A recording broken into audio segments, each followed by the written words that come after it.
उन लीलाओं का आनंद लिया। लेकिन एक दिन की बात, भगवान के हाथ में वो टुकड़ा लगा हुआ था और कौवा का स्वभाव होने के कारण वो क्या हुआ, मैंने उस टुकड़े को हाथ से छीन लिया और जैसे ही छीना तो उस समय वो वो बालक रो पड़ा और रोने के बाद क्या हुआ, मेरे संशय हो गया। काकभस्मुंडी जी को उस समय संशय हो गया, अरे कहते हैं कि भर दे झोली तेरे पूरन भंडार, लेकिन यहां एक टुकड़े के लिए रो रहा है, ये परमात्मा नहीं। हो गया संशय उसी समय।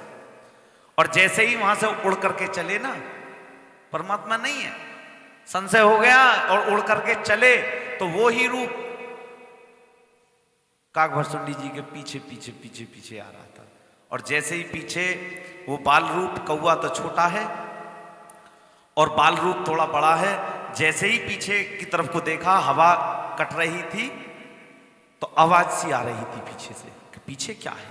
और जैसे ही पीछे को मुड़ करके देखा तो वो ही रूप 14 भुवन तीनों लोकों में घूम लिया, लेकिन वो ही रूप पीछे पीछे घूम रहा था। तब ये मेरे अंदर का जो संशय था ना, वो दूर हुआ कि अच्छा वास्तव में परमात्मा है, मुझे तो संशय हो गया था। और गरुड़ जी को संशय कब हुआ है, जिस समय नागपाश के बंधन में बंधे हुए दोनों भाई राम जी और लक्ष्मण जी, तो उस समय समाधान हेतु के इस नागपाश के बंधन से कैसे बाहर आया जाए, तो उस समय हनुमान जी गरुड़ जी को लेने के लिए गए हैं और गरुड़ जी जिस समय वहां से चले तो वो संशय हो गया है? क्या बात है, वो पारब्रह्म परमात्मा दुनिया के भव बंधन काटने वाले सोचते चले आ रहे थे गरुड़ जी। और जाकर के देखा तो दोनों भाई बंधे हुए थे नागपाश के बंधन में। तो गरुड़ जी को यही संशय हुआ,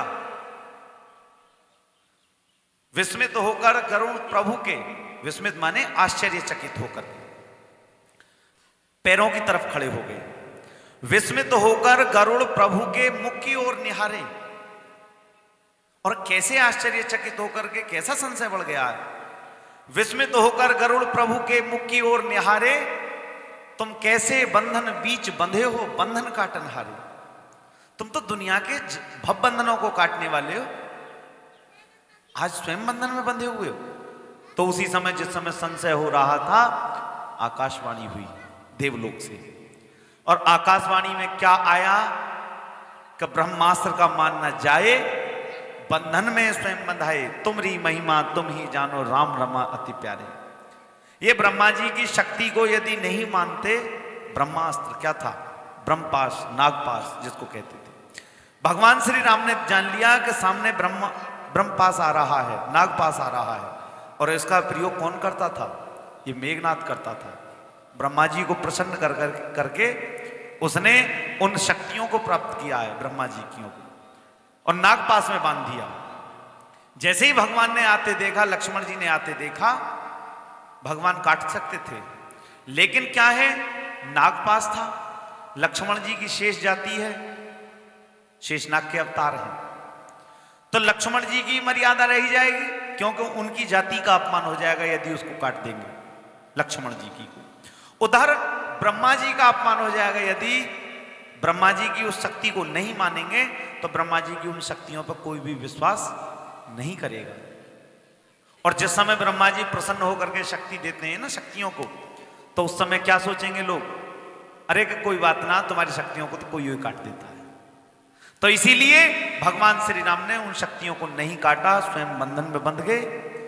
और बंधन में बंध करके उस समय पर गरुड़ जी को संशय हो रहा है उस बंधन में बंधे हुए, तब आकाशवाणी हुई। और आकाशवाणी में अगला शब्द क्या निकले, आकाशवाणी में ये निकले कि काकभस्मुंडी जी को भी इसी प्रकार से संशय हुआ था। नीलगिरी पर्वत पूर्व और उत्तर दिशा के बीच में जो ईशान कोण है, उसमें नीलगिरी पर्वत है। काकभस्मुंडी जी वहां कथा कह रहे हैं भगवान की और संशयों को उड़ा रहे हैं सबके ऊपर। तो यहां उसी बात को कह रहे हैं, मैं अपने संदेह, अज्ञान और भ्रम को हरने वाली जो भ्रम हो जाता है। तो जिस प्रकार एक वृक्ष के ऊपर कोई पक्षी बैठा हुआ हो, तो हमारे अंदर भी ये संशय रूपी जब पक्षी बैठ जाता है ना, तो क्या है, एक रामायण सुंदर करतारी। रामचरितमानस क्या, उन दोनों हाथों की, कर माने हाथ और तारी माने ताली बजाना। ये रामचरितमानस क्या है, रामायण सुंदर करतारी और संशय विहग उड़ावा नारी। जिस प्रकार उस पेड़ पर बैठे पक्षी को उड़ा देते हैं ना, तो ये रामायण हमारे अंदर जो बैठा हुआ संशय रूपी पक्षी है उसको उड़ा देती है, सभी संदेहों का नाश करने वाली है। तो उसी बात को तुलसीदास जी कह रहे हैं कि भ्रम को हरने वाली मैं कथा रचता हूं। जो संसार रूपी नदी के पार करने के लिए कैसी है, ये संसार रूपी नदी जो इसको पार करने के लिए कैसी है, जहाज के समान है, वैतरणी के समान है, तरणी बनी हुई है। और राम कथा पंडितों को कैसा आराम और विश्राम देने वाली है, बता रहे भैया। हाँ,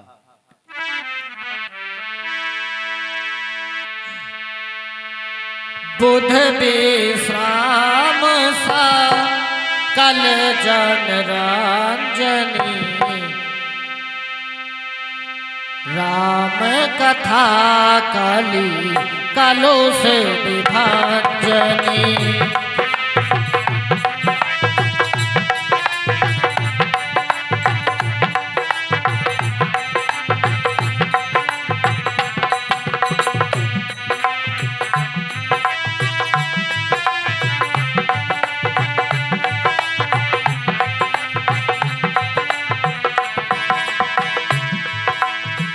राम कथा कली पन्नग भरनी, पुनि विवेक पावक कहवरनी।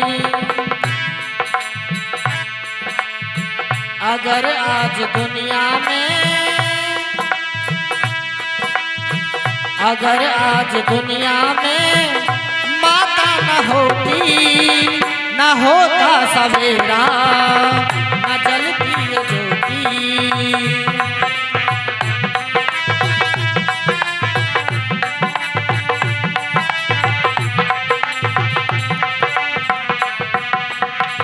अगर आज दुनिया में माता न होती, न होता सवेरा, न जलती ज्योति।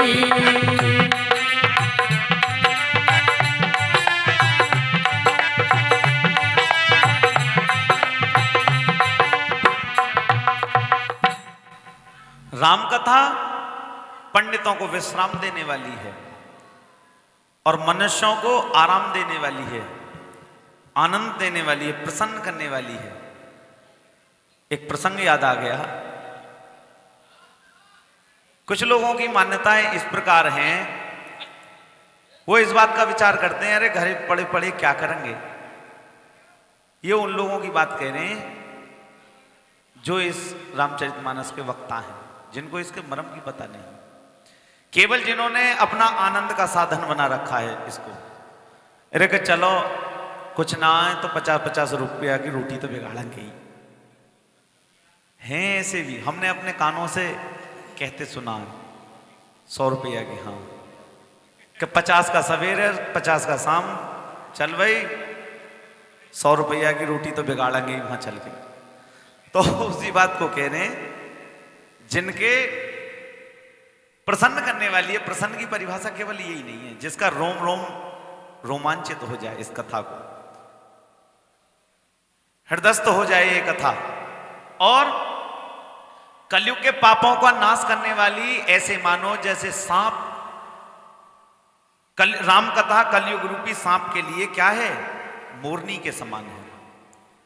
कलयुग रूपी जो सांप है ना, जिनको जो इसका उल्लंघन करते हैं या इसकी मान्यता इसके अनुसार नहीं चलते, वो स्वयं ही नष्ट हो जाते हैं।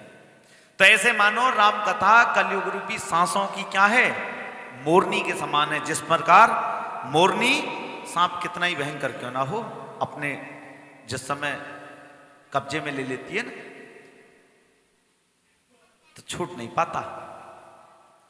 उसी प्रकार विवेक रूपी अग्नि को प्रकट करने के लिए क्या है, अरणी, मंथन की जाने वाली लकड़ी। जिसको रही बोलते हैं। और इस कथा से ज्ञान की प्राप्ति होती है। राम कथा कलयुग में क्या क्या कौन कौन से मनोरथ पूर्ण करने वाली है? हाँ भैया बताना। राम कथा कलिका मत गाई, जय जय सीता राम हरे। सुजन सजीवनी मूरी सुहाई, जय जय सीता राम हरे। सुजन सजीवनी मूरी सुहाई, जय जय सीता राम हरे।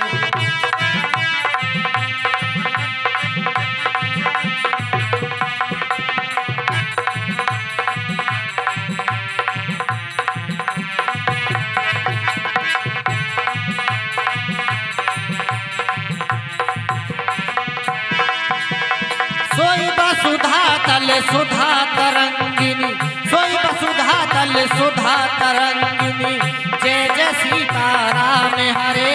भय भंजन भ्रम भेद भुवंगिनी, जय जय सीता राम हरे। भय भंजन भ्रम भेद भुवंगिनी, जय जय सीता राम हरे।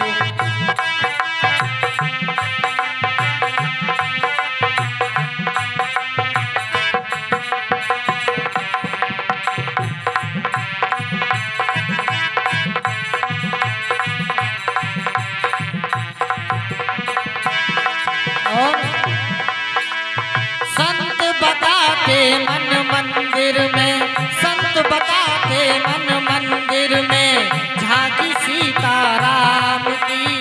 जिसके मन में राम नहीं वो काया है किस काम की। जिसके मन में राम नहीं वो काया है किस काम की।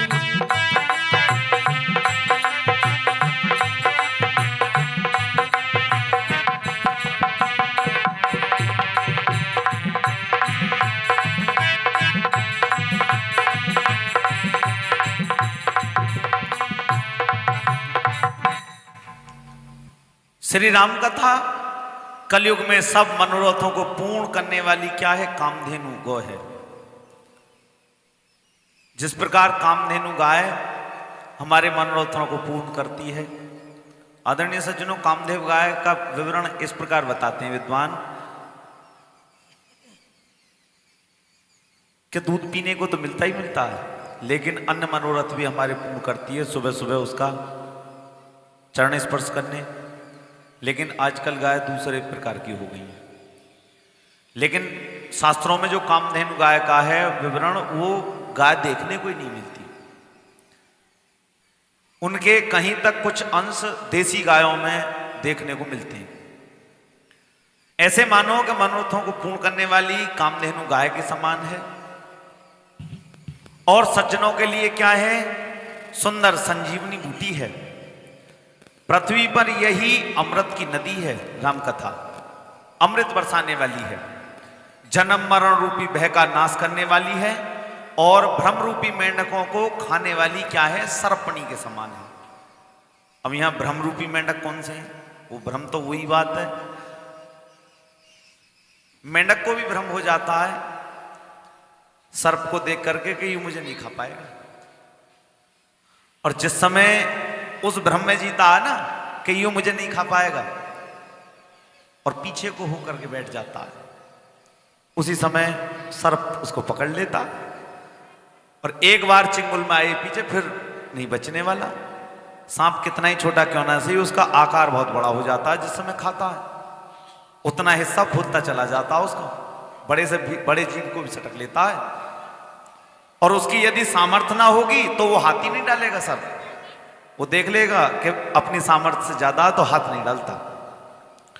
तो इसी प्रकार क्या है, भ्रम रूपी मेंढकों को खाने के लिए क्या है? ये सर्पणी के समान है। और असुरों के लिए राम कथा कैसी है? असुर जाति के जो, हाँ,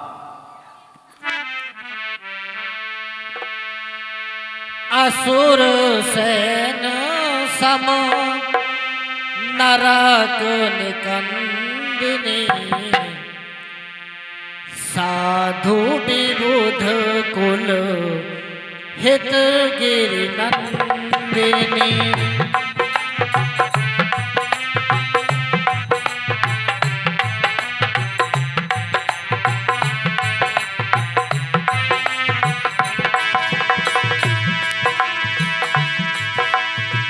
संत समाज पयोधिरामासी, विश्व भर भर अचल क्षमासी।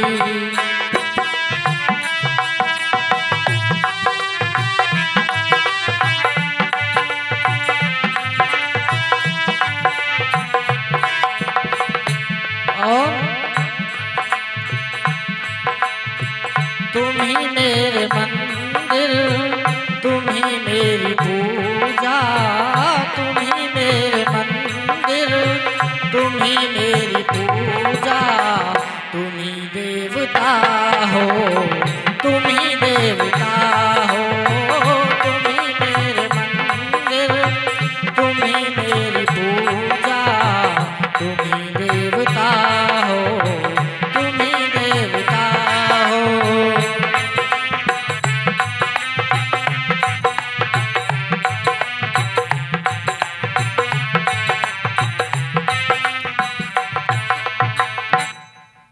रामकथा असुरों की सेना के समान, जैसे असुरों की सेना होती है ना, जैसे रावण की सेना थी, खर और दूषण की सेना थी, असुरों की सेना के समान नरकों का नाश करने वाली है और साधु रूप देवताओं के कुल का हित करने वाली है।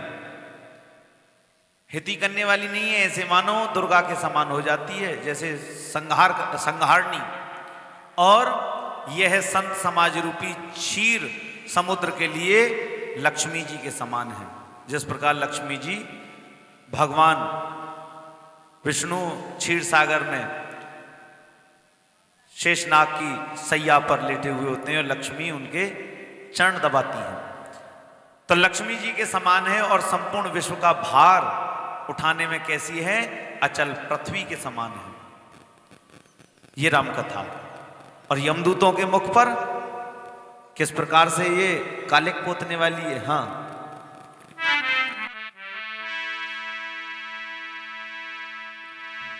जमगन मुहुमसी जग जमुनासी, जीवन मुक्ति हेतु जनुकासी।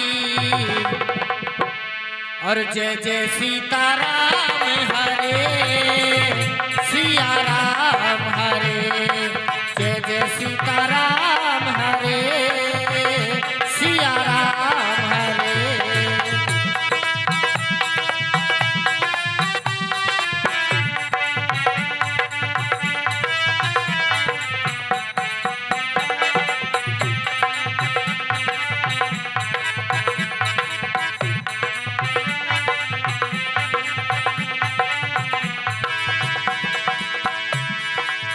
राम ही प्रिय पावनी तुलसी सी, तुलसीदास हित ही हुलसी सी। और जय जय सीताराम हरे, सिया राम हरे।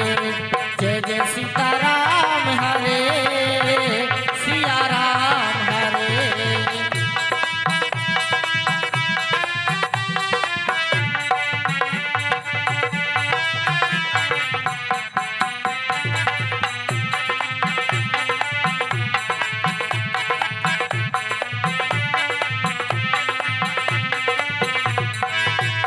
और